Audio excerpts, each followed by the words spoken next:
Yaona maombi yetu ya siku ya leo, na nilikuwa nimeshadokeza jana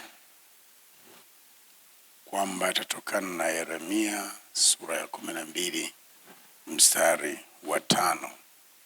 Hebu sasa tuangalie kwa pamoja.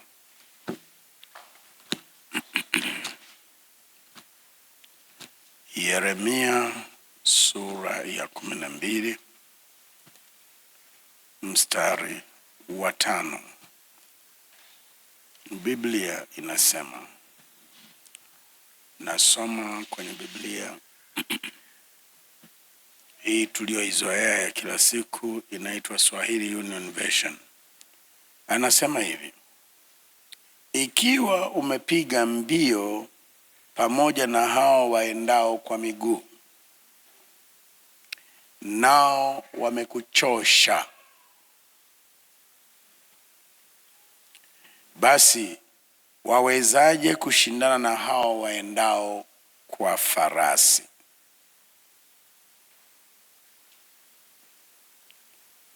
Na ujapokuwa katika nchi ya amani usalama, lakini utafanyaje hapo katika kiburi cha Yordan? Kiburi cha Yordani maana yake mto umefurika. Mara nyingi ilikuwa ni wakati wa mwezi Aprili, ambako kipindi kile Israel ilikuwa ndio ina mvua nyingi. Bwana Yesu asifiwe sana. Bwana Yesu asifiwe. Ni kipindi ambacho ilikuwa na mvua nyingi. Sasa Yordan kinabii ni ishara ya mauti.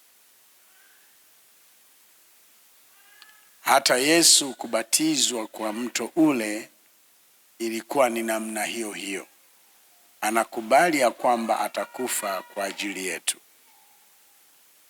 Sasa hapa yamezungumzwa mambo matatu ambayo hushughulika na maisha ya mwanadamu. Jambo la kwanza ni wanadamu wenyewe. Wanadamu huwa wanakuwa washindani. Unaweza ukashangaa watu wanataka kunyang'anya mke, watu wanatafuta kukunyang'anya ajira yako, watu wanataka kukunyang'anya kazi yako, watu wanataka kuharibia biashara. Hao ni wanadamu. Hawa ni wanadamu wa kawaida.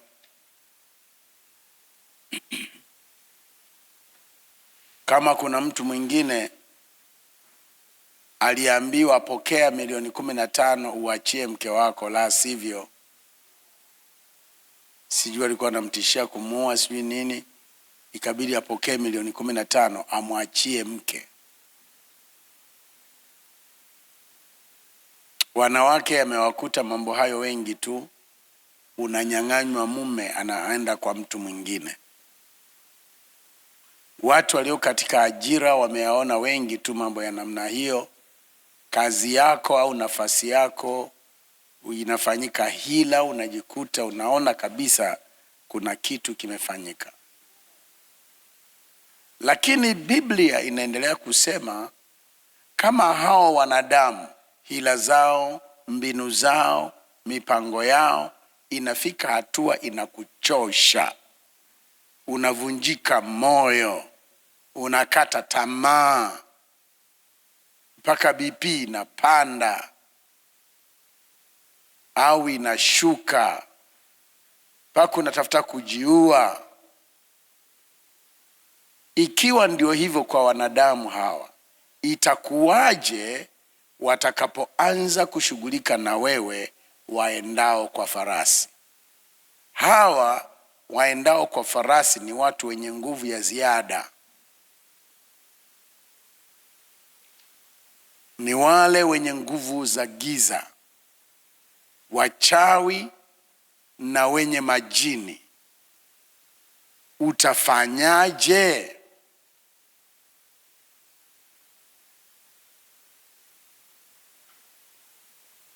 Kama wanadamu wanakushinda, hao je? Lakini akaenda mbele zaidi.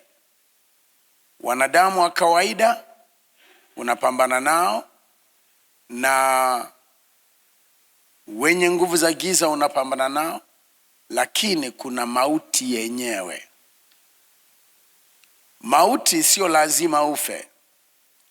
Ni pale ambapo kitu kinachokuhusu kinakufa. Wewe unaelewa kabisa kuna wakati kitu kinachokuhusu kinakufa. Mtu ulikuwa na kipawa fulani kizuri, kimekufa. Ulikuwa na biashara fulani, imekufa. Wangapi wanafunga maduka? Wangapi wanaacha mke au mume? Hiyo maana yake ndoa imekufa. Wangapi wanafukuzwa ajira? Wanafukuzwa masomo, wanaambiwa hutaendelea tena na masomo ya degree hii, umeshindwa, viwango vya chuo hiki vinasema upaswi kuendelea. Kwa hiyo ninakuambia mambo matatu makubwa au viwango vikubwa vitatu vinavyoweza kuwa kikwazo cha maisha yako. Kikwazo labda cha ndoa yako, kikwazo labda cha uchumi, kikwazo labda cha huduma, kikwazo labda cha ajira, kikwazo cha afya yako. Hili neno ni neno ambalo nataka likufanye uamke, uanze kuwaza, kumbe napaswa kushinda. Elia aliwashinda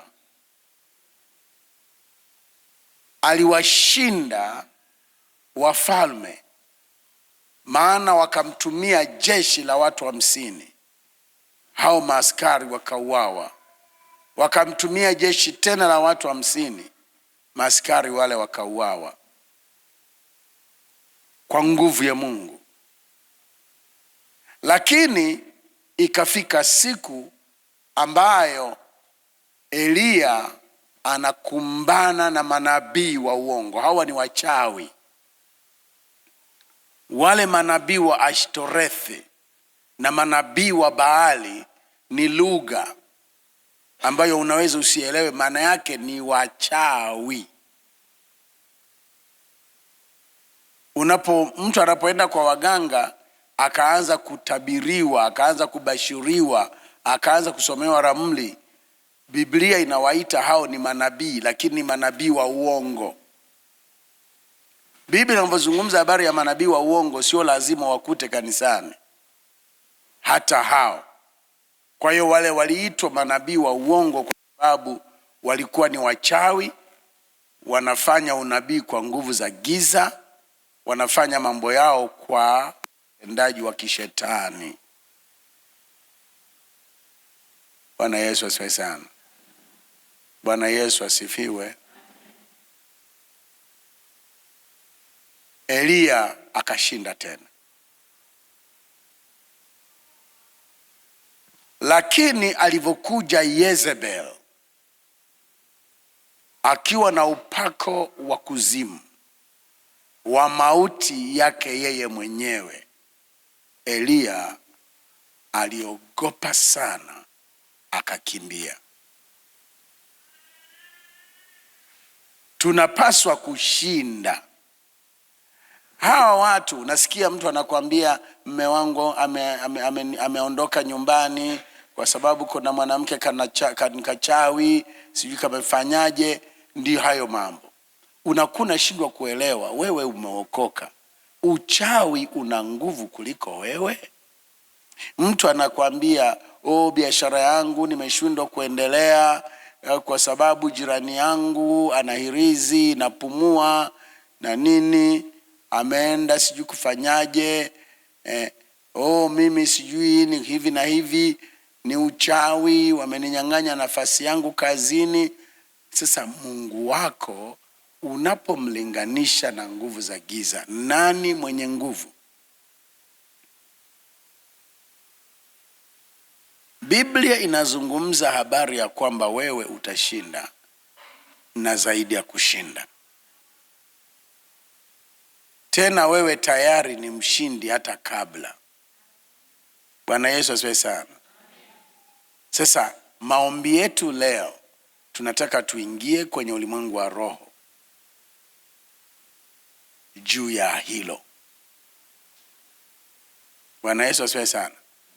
Vikwazo na mambo wanayofanya wanadamu dhidi yetu, vikwazo na mambo wanayofanya watu wenye nguvu za giza dhidi yetu,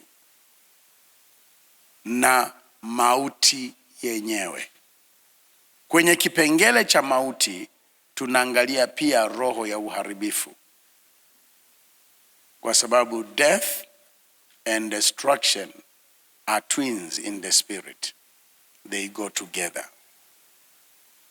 Hawa ni mapacha, wanaenda pamoja katika ulimwengu wa roho. Ndio maana ukifa tu wanazika, kwa sababu kaburi lina kazi yake sawasawa na kifo kilivyokuwa na kazi. Kifo kazi yake ni kukuua, lakini kaburi kazi yake ni kukufanya usahaulike. Ulikuwa mzuri, uwe udongo. Ulikuwa na akili, basi umeoza, hata ubongo wako hauonekani. Ni ishara ya uharibifu. Unaweza ukawa hujafa, lakini kuna kitu kwenye maisha yako kimeharibiwa. Kuuza ni kipawa, lakini kinaweza kuharibiwa. Mvuto ni neema uliyoipata kutoka kwa Mungu, lakini inaweza kuharibiwa. Kuimba na watu wakapenda, na au Mungu mwenyewe akapenda kukashuka uwepo, ni kipawa, lakini chaweza kuharibiwa. Kufundisha neno kama hivi ni watu wakaelewa, ni kipawa, lakini chaweza kuharibiwa. Roho ya uharibifu ipo kazini. Afya njema ni zawadi tumepewa na Mungu, lakini yaweza kuharibiwa. Wangapi walikuwa na afya njema tu, lakini ghafla miili yao, akili zao, chochote kile kilichokuwa katika maisha yao kuisha habari. Mnasema amefanyaje? Hana kumbukumbu. Mnasema moyo wako umekuwa mkubwa. Sijui mapafu yamefanyaje. Sijui figo imefanyaje. Ni roho ya uharibifu. Sasa tumepewa amri ya kukanyaga nyoka na nge na nguvu zote za yule adui. Hebu rudia tena hayo maneno. Nimepewa amri ya kukanyaga nyoka, nge na nguvu za yule adui, nguvu zote za yule adui, wala hakuna kitakachonidhuru. Kukanyaga kibiblia maana yake kuharibu. Ndio maana King James imetumia neno trample. Trample sio kukanyaga kawaida, ni kuharibu. Trample is to disarm, ni kunyang'anya nguvu. Nataka niwaambie wana wa Mungu, mambo yote katika ulimwengu wa roho yameshafanyika. Unapoona kuna eneo ni kama unashindwa, ni kwa sababu hujachukua hatua unayopaswa wewe kuchukua. Nirudie tena. Mambo yote yameshafanyika, lakini unapoona eneo lolote kana kwamba kuna ugumu, kana kwamba mambo hayako sawa, ni kwa sababu wewe hujachukua hatua.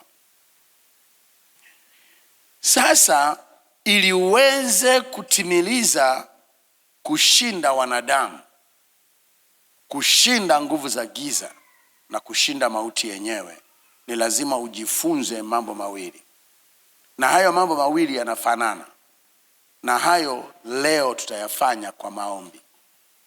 Bwana Yesu asifiwe sana. Jambo la kwanza ni kujikabidhi mikononi mwa Mungu, na hili jambo liwe jambo endelevu, kwamba nitaitegemea nguvu yako tu. Haimaanishi uache mambo yako kuyafanya. Kama uko shuleni, haimaanishi uache masomo kujisomea, kazi yako iwe maombi tu, hapana. Kama uko kwenye biashara, haimaanishi wewe unalala tu, unaomba, unafunga, huendi kwenye shughuli zako. Haimaanishi hivyo. Lakini iko tofauti ya kwenda kwenye shughuli zako mwenyewe na kwenda ukiwa unamtegemea Mungu. Iko tofauti ya kwenda kwenye masomo mwenyewe na kwenda ukiwa unamtegemea Mungu. Kwa kuwa mimi kama mimi binafsi sijawahi kufanya biashara, nikupe tu mfano wa kile ambacho nimewahi kufanya. Kitu ambacho nimewahi kufanya ni kusoma shule.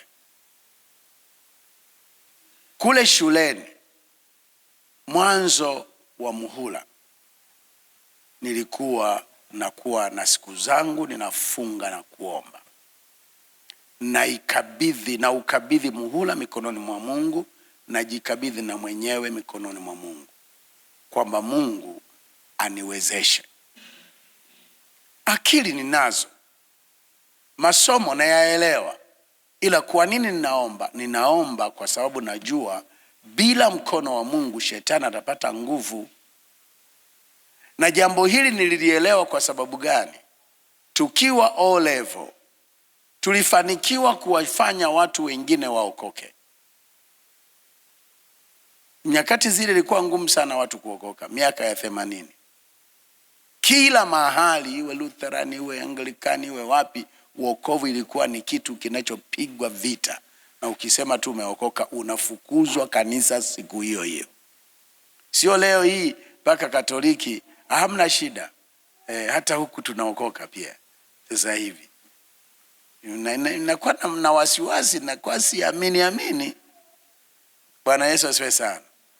Kwa sababu wakati ule ilikuwa ukiokoka huwezi kubakishwa Lutheran, Anglican, Moravian. No way, lazima ufukuzwe. Bwana Yesu asifiwe sana.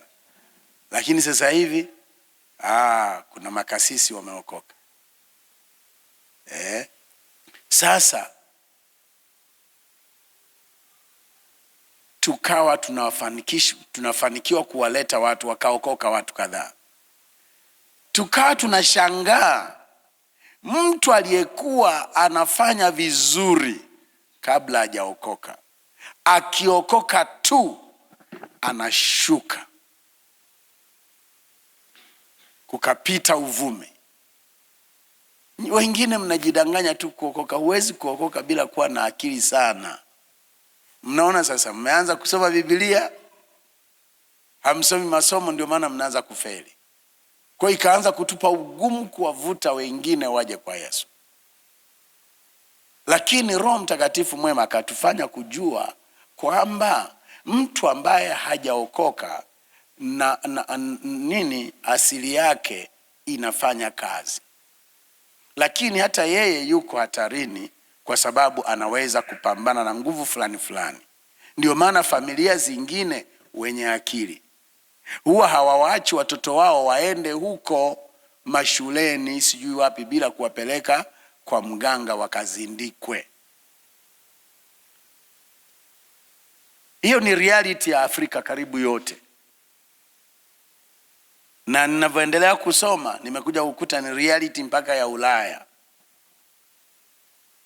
Sasa ukishaokoka, wewe hutegemei tena chanjo ulizochanjwa ukiwa nyumbani, hutegemei tena hirizi uliopewa na bibi au baba. Sasa inabidi utegemee nguvu ya Mungu. Tukaanza kuwafundisha kwamba sasa haitakuwa bidii tu ya masomo, unatakiwa kuomba. kwa sababu mwenye haki anaishi kwa imani, na kwa imani maana yake ni kwa neno la Mungu, na kwa neno la Mungu ho alifanyi kazi lenyewe mpaka liwezeshwe kwa maombi. Hata simu kama hii inaweza kapiga video, lakini lazima iwezeshe. Inaweza karekodi, lazima uwezeshe. Kwa hiyo na mambo ya Mungu lazima uyaactivate katika maisha yako kwa njia ya maombi. Bwana Yesu asifiwe sana. Kwa hiyo nyie mnaofanya biashara, usiende kwenye biashara kichwa kichwa. Mnaoingia kwenye ndoa, hiyo familia ambako mume wako anatoka au mke wako anatoka, huwajui. Usiingie kichwa kichwa. Usiingie kwenye ofisi za watu kichwa kichwa. Usifanye biashara kichwa kichwa. Itafute neema ya Mungu, ndiyo itakayokuwa inapiga silaha zinazoelekezwa kwako kuharibu ndoa, kuharibu biashara, kuharibu shughuli zako, kuharibu fedha, kuiba pesa zako kwa uchuma ulete na mambo kama hayo. Bwana Yesu asifiwe sana. Bwana Yesu asifiwe. Kwa hiyo mtu wa Mungu anatakiwa kufanya hivyo. Sasa watu waliookoka huwa ni wazuri wakianza kuona tayari kuna mambo yanapambana nao, ndipo wanaanza kushughulika. Lakini katika yale mazingira ya mwanzo ya kawaida hatujali sana. Hatujaelewa kwa nini Yesu alisema mnapotaka kusali, na kusali huko alikokuwa na kusema ni maombi tena ya kila siku. Salini hivi: Baba yetu uliye mbinguni.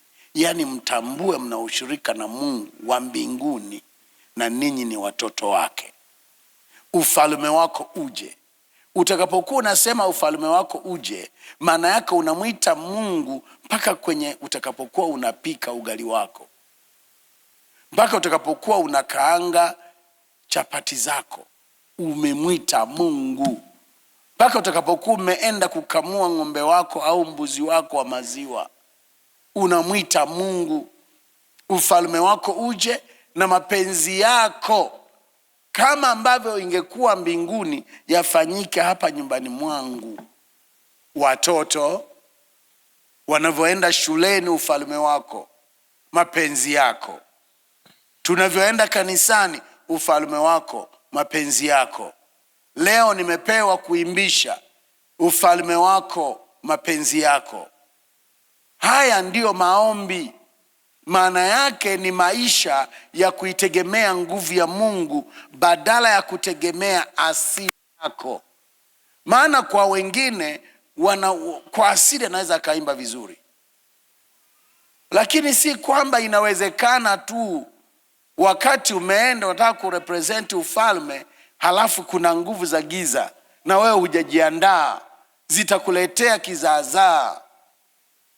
Kwa asili unaweza ukawa orator, yani you can talk, you can speak vizuri, ukapanga mistari yako, ukafikiri kuhubiri au kufundisha ni kupanga mistari. Unafika hapa unaisha kusoma mistari, halafu useme nini? Huwezi.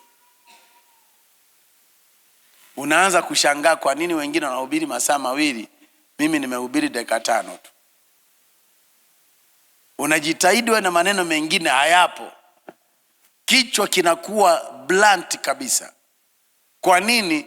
Ni neema, na hiyo neema lazima ilindwe. Wakati adui anataka kufanya jambo, wewe unalindwa. Lakini pia unaweza ukasimama kama hapa, badala ya kuzungumza kinachotakiwa ukazungumza anachotaka shetani. Ndio inawezekana kabisa. Kwa hiyo ni lazima kwenye kila jambo uwe ni mtu unayefanya nini? Unaitafuta neema. Bwana Yesu asifiwe sana. Bwana Yesu asifiwe. Kuna mambo ya kupendeleana, kuna mambo ya kuoneana, kuna mambo ya kudharauliana katika maisha ya wanadamu. Vyote hivyo utavishinda ukiwa unaomba.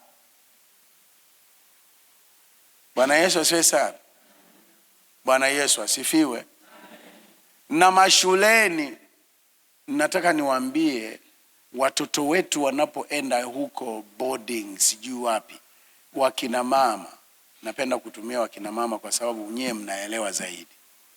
Kila siku iendayo kwa Mungu waombeeni watoto wenu. Kule shuleni kuna vitoto vidogo tu ni wachawi. Hii tu Martin Luther nimewahi kuletewa mimi na mwalimu. Mtoto ambaye anasumbuka na anasumbuliwa na wenzake kwa sababu wenzake ni wachawi. Martin Luther hii. Hawa ni watoto wadogo kabisa. Sembuse sekondari, sembuse vioni. Kwa sababu watoto wetu wengine hawajui kuomba, wewe jifunze kuwaombea. Bwana Yesu asifiwe sana. Ngoja nikuambie, mtoto anayeshika namba 1 mpaka 10 anaweza akawa na neema fulani, lakini watoto wanaoshika nafasi za mwisho mara nyingi wanachezewa huko nyumbani kwao. Kama wanatoka nyumbani, kama sio nyumbani, kuna mmoja huwa anafanya ushirikina, anawawangia, akili zinapumba. Na ishara mojawapo utakuta mtu alikuwa hakojoi kitandani, anaanza kukojoa kitandani. Anaanza kuwa na blank minds. Yaani akikaa hivi anasahau, hivi niko wapi? Hivi nafanya nini? Hiyo ni dalili nyingine ya kwamba analogwa. Ndio kisa cha mtu anaweza akawa kabisa masomo anayajua, siku hiyo akafeli. Kwa hiyo ukishaokoka hupaswi kwenda kwa asili, unaenda kwa nguvu ya Mungu. Daudi alimkabili Goliati kwa jina la Bwana, na Goliati naye alimkabili Daudi kwa miungu yake, maana anasema alimlaani kwa miungu yake. Sasa wewe unadhani labda hapo kwenye meza ya biashara huko hapo Majengo au sijui hapo ni wapi hapa mnapaita hapa Machinga au hapo wapi hapa Bonanza, unadhani hiyo meza ya samaki au ya nini au ya matunda inaenda hivi? Mwenzako anakulaani kwa miungu yake.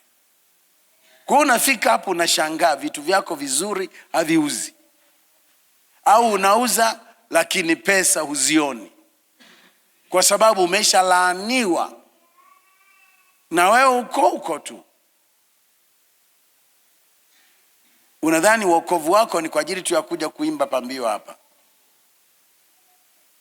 sema tu ujumbe ulikuwa mzuri, haya ni mhubiri leo, basi hauichukui hiyo neema ikafanye kazi katika maisha yako. Hicho ndicho Watanzania wengi hawana. Yaani ningekuwa mchungaji wa Nigeria, nafikiri ningekwenda mbali sana. Ila Watanzania yani mko chini kwenye hicho kipengele. Yani kule kuamua kuwa aggressive, kuwa zealous kwa kile ulichosikia unafundishwa, ukakiweke kwenye kazi, kifanya kazi on your behalf. Ndio maana unaweza kaita maombi kama haya watu wengine hawajaja. Unafikiri hawajaja kwa nini? Sio kwamba hawana shughuli, sio kwamba wana shughuli sana. Wanaona hamna umuhimu, kwa sababu wanadhani maisha yao wanaweza kayaendesha hivi bila maombi. Mungu atusaidie sana. Bwana Yesu asifiwe sana. Bwana Yesu asifiwe. Unaweza ukaolewa na mume anakupenda, ghafla moyo wake ukabadilika. Nitakupa mfano halisi. Tena huyu ni mchungaji mwenzetu, ingaje siku hizi alishaanza dini yake. Alikaa miezi 6, mke wake kila akimwona anaenda huko, anaenda huko, anaenda huko. Kijana mtanashati Masai. Lakini baada ya miezi 6 alivyokuja, alivyomwona akamkimbilia, akamrukia. Wao mume wangu, jamani, hivi ulikuwa wapi? Mbona mimi niko hapa? Unakataa kunitengea maji ya kuoga, unakataa kunitengea chakula, unakataa kunipikia, unakataa kulala na mimi chumbani. Anasema mimi kwanza nilikuwa naona haupo. Umeona? Yaani wewe unadhani ni rahisi tu kukaa na mume anayekupenda, mambo yataendelea. Kumbe unahitaji maombi. Sasa aliyefanya huyo mwanamke asiwe anamuona mume wake kama inavyotakiwa ni nani? Miezi 6 baadaye ndio anafanya nini? Ndio anakumbuka. Si kwa sababu tu wewe alikuwa mchungaji. Angekuwa mtu mwingine, tayari na vikao vimeshafanyika na talaka zimeshatolewa. Miezi 6 mwanaume hajakugusa, na bado vijana. Na huyu dada anafanya mambo haya, hajielewi kabisa. Mnaweza mkamlaumu kwenye vikao, lakini hajielewi. Punga mkono. Kwa hiyo unahitaji maombi. Bwana Yesu asifiwe sana. Bwana Yesu asifiwe. Wale wa Bukoba wanaweza kunielewa. Kule Bukoba kuna kitu kinaweza kawekwa kwenye mgomba. Ukipita tu kakigusa, huyu aliyekiweka, kama wewe ni mwanamke unampenda ghafla, yaani huwezi hata kujielewa. Bukoba hiyo ipo. Lakini pia inaweza ikawekwa kitu, wewe mwanaume akili zote zikaisha, ikawa akili yako ni kumwaza tu huyo mwanamke. Inaitwa shuntama. Yaani kwa hiyo ndani roho yako inainama hivi. Kwa yule mama inakuwa kila anachosema ndio mama, ndio mama, ndio mama. Hata mambo ya kijinga ndio mama, mambo ya kipuuzi ndio mama. Kwa hiyo ninyi msidhani maisha haya ni ya kawaida. Mimi ninakotoka, angekuwepo hapa mchungaji Chalamila angeniambia, angewathibitishia. Ninakotoka mtu anaweza akaja dukani kweko, ukadhani amekulipa pesa, akaagiza oda hata ya milioni 2, bidhaa za milioni 2, halafu ukajua amekulipa, kumbe hajakulipa. Yaani ni kawaida kabisa. Unaweza ukawa na mifugo yako hapa ikaanza kufa, ukadhani ng'ombe wako hao wanakufa kweli, kumbe wanahama wanaenda kwa jirani. Hii nawaambia ni ukweli kabisa. Sasa hata kama umeokoka, you need to apply the power you have. Sasa kama wanakushinda wanadamu wa kawaida tu, wanafanya mbinu hivi, menda sokoni kuuza, wamekufanyia ujanja, wamefanyaje? Sasa hawa watakao kuja kwa farasi wanataka kuchukua ng'ombe zako bila wewe kujua. Umelima shamba limekubali, lakini utakapokuja kuvuna unakuta hapo ulikuwa unatarajia magunia 100, unashangani magunia 15 tu. You need the power. Hebu sema nahitaji nguvu ya Mungu. Na hiyo nguvu unayo tayari, ila you need to activate. Sijui umeelewa? Wengine tayari watakuwa wameshaanza kusema mchungaji anatufundisha mambo ya uchawi. Sio, yani nawaambia maisha mjue yalivyo, reality of life. Punga mkono wako. Hujawahi kusikia watu wanaenda mahakamani na huyo mnayeshtakiana naye kesi iko pande wako, yani manako unashinda, lakini overnight, sio kwa kuhonga, mambo yanageuka. Yani mambo haya yapo, mambo tu yanafanya nini? Yanageuka. Kesi yanafanya nini? Yanageuka.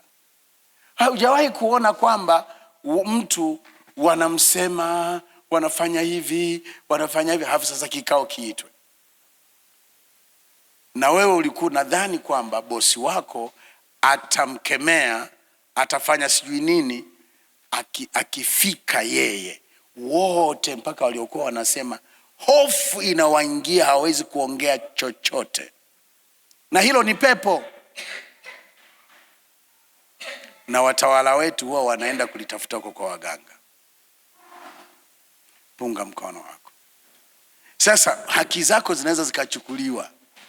Sasa ukiwa unadhani tu sheria, kanuni za ofisi, sijui nini, no, you need the power. Ile nguvu ndio itakayokuwa inafanya reverse ya mambo. Na ndio maana kuna watu maofisini wanaaminika ni wachawi, lakini kuna watu waliookoka. Kwa nini wanaaminika ni wachawi? Ni kwa sababu huwa wanageuza mambo. Bwana Yesu asifiwe sana. Maelezo haya nadhani yanatosha. Sasa cha kwanza, utakapokuwa unaomba, mwambie Mungu, najikabidhi mikononi mwako, nitategemea nguvu yako tu. Nimesema hivi, sio kwamba uache kufanya biashara, sio kwamba uache kufanya kazi, lakini uwe na consciousness moyoni ya kuitegemea nguvu ya Mungu. La pili linafanana na hilo, nitaitegemea neema yako, yaani uwezesho wako. Kwa sababu ili washinde wanadamu unahitaji neema ya Mungu. Ili washinde wachawi unahitaji neema ya Mungu. Neema ni Yesu mwenyewe. Lakini Biblia inasema kabisa kwenye Mhubiri, sio wenye mbio wanaoshinda kwenye michezo, na sio wenye nguvu wanaoshinda vitani, sio wenye hekima wanaopata chakula, sio wenye ufahamu wanaopata mali, wala sio wenye ustadi wanaopata upendeleo, ila wakati na bahati huwapata wote.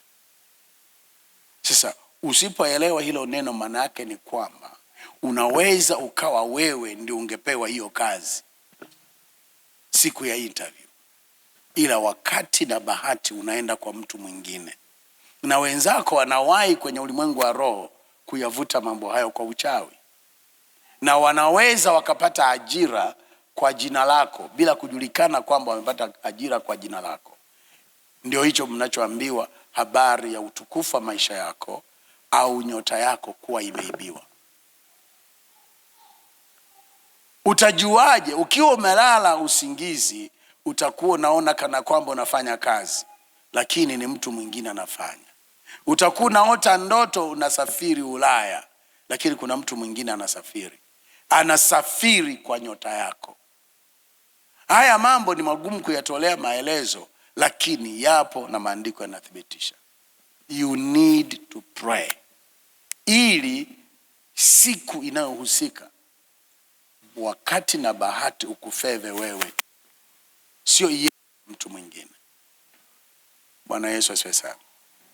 Na maandiko yanasema kwenye kitabu cha Wakorinto wa kwanza sura ya kwanza mstari kuanzia wa 26 kwamba nguvu, hekima, sijui nini, hata hii kusoma, vyote hivi vinaweza vikawa ability kwenye ufalme wa Mungu. Kwa nini? Kwa sababu vina tendency ya kukufanya ujiamini mwenyewe. Nimesoma bwana, kwa hiyo unajiamini. Mimi mzuri bwana, watu wote wananiambia mzuri. Unapakwa mavi. Watu wakikuona wanaona kinyaa, maana umepakwa mavi.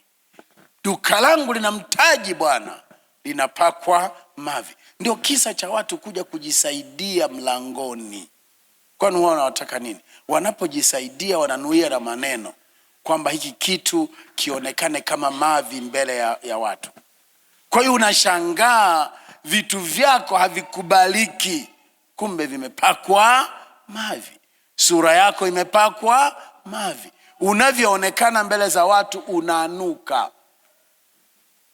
Huonekani unavyojiona kioni.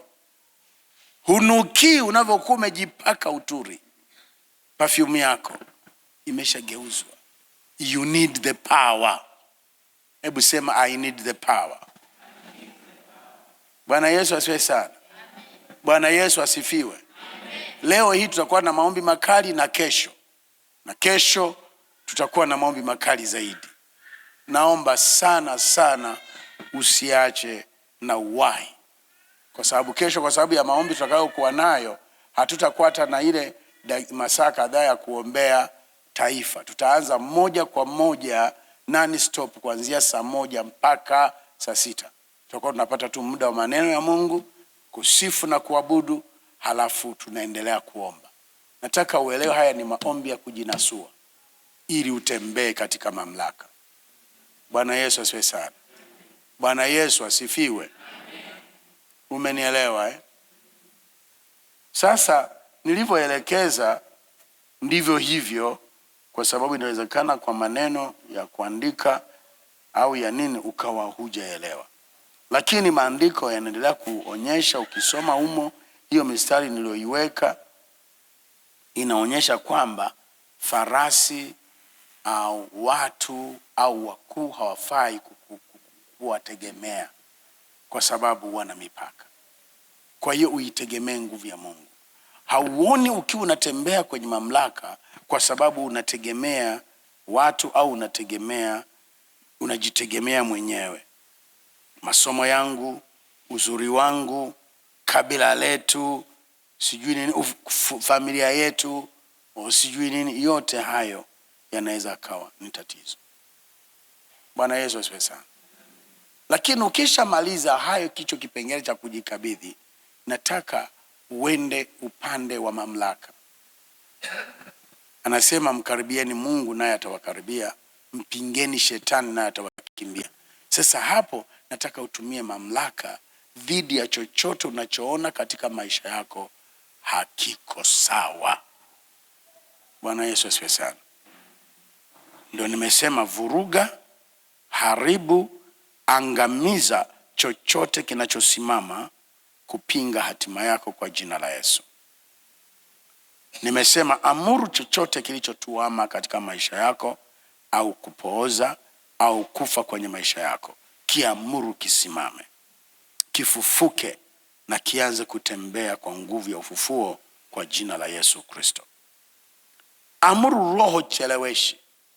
Wapendwa, sina maneno mazuri ya kukufanya uelewe, lakini nataka nikwambie kuna kila kitu kilipangwa kwa wakati wake, na kila kitu ni kizuri kwa wakati wake. Hata ndoa ni tamu kwa wakati wake, lakini uko wakati ndoa kama ulikuwa bado hujaipata inaweza hata ikawa haina maana. So you need kuizuia roho hii inayochelewesha vitu katika maisha. Kwa mfano, niliomba na binti mmoja, mwalimu Mwiliko atakuwa nakumbuka, alikuwa ameshafikisha miaka 20 hajavunja ungo. Sijui daktari hapa anaweza katueleza nini, lakini kiroho ni roho inayochelewesha. Hata ninyi wakina mama wengine ambao kule madaktari wao wanatuambia ni imbalance ya hormones, lakini sio wote huwa ni kwa sababu ya imbalance ya hormones, kwamba ni wakati wako wa kawaida, kwamba huwa unakuwa kwenye mzunguko wa damu. Ni kawaida wanawake. Tuna Kiswahili cha kusema ameona siku zake. Sasa ukiwa huoni siku zako na sio mjamzito na haujafika umri wa miaka 50, hii wakati mwingine ni mapepo ndiyo yanayokula na kunywa hiyo damu yako. Wengi tu tumewaombea hapa, tukisha waombea tu wakati mwingine saa hiyo damu inaanza au kesho yake. Sasa kwa kuwa Mungu anafanya hata kama ni imbalance ya hormones zinarejeshwa, lakini kuna wengine sio imbalance ya hormones, ni mapepo yanataka kuchelewesha uzazi, kwa sababu usipokuwa unaona siku zako maana yake hata mayai hayachavushwi, kwa sababu kila unavyoona siku zako ni siku 14 nyuma ungekutana na mwanaume ambaye mbegu zake ziko vizuri, ungetunga mimba. Ndiyo maana yake siku 14 nyuma. Kwa hiyo unavyoona damu inathibitisha wewe ni mzazi, na hapo maana yake kuna yai limefanya nini? Basi tena na ngoja mzunguko mwingine. Sasa kama haiko, inaweza kuchelewesha uzazi wako. Hata yale maumivu wakati wa hedhi yana maelezo kidaktari, lakini mimi najua ni mapepo yanawasumbua watu. Nimewahi kumwombea dada mmoja Arusha, alikuwa akiwa kwenye hiyo hali, hawezi kuinuka hivi, analala, anakaa ndani, hatoki, ni ugonjwa wiki nzima. Haikupaswa hiyo mateso hayo, ni pepo linakutesa. Sasa ni vitu ambavyo unatakiwa kuvikataa na kusimama katika ulimwengu wa roho, kutumia mamlaka hiyo hiyo ambayo Mungu alikupa. Tuanze kuomba. Najua hatutaweza kuomba vizuri tukamaliza. Ukienda nyumbani kaombe. Tuombe sasa. Tuombe. Tuombe. Tuombe.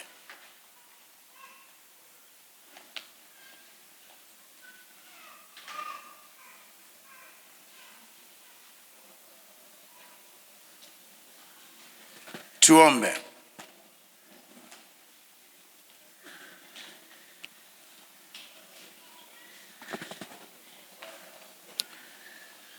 Baba, kwa mamlaka ya jina la Yesu Kristo wa Nazareti, tunakuja mbele zako sasa.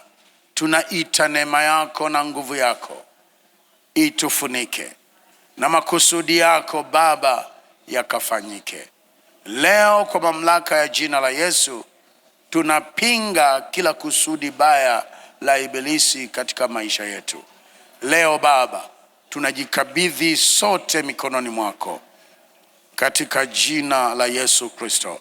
Tunajikabidhi mikononi mwako tukisema tutakutegemea wewe, tutakutegemea wewe na nguvu zako kwa kila jambo katika maisha yetu, hata jambo